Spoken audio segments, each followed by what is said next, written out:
Boa noite a todos. Primeiramente, eu quero agradecer a Deus por mais esse dia de vida e pela nossa saúde.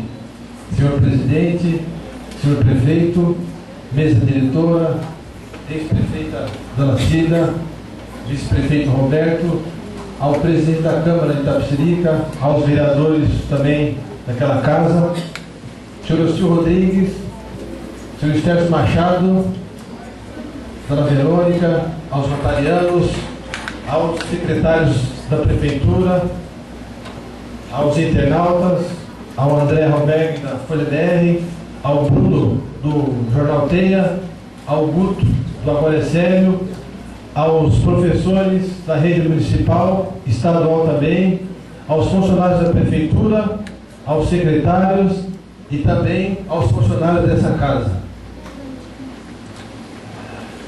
Nesse dia 28 de março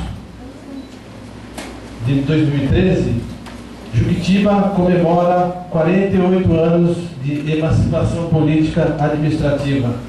Cidade esta onde fui criado, e com muitas conquistas, e tive muitas conquistas. Minha família, meu trabalho e também uma conquista de ser o vereador desse município.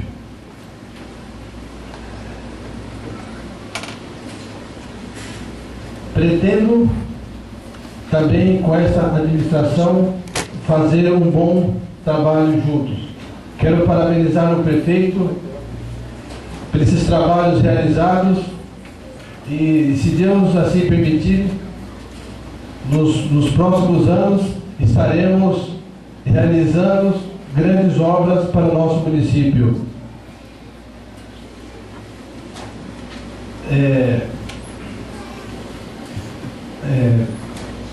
Essas são minhas palavras e boa noite.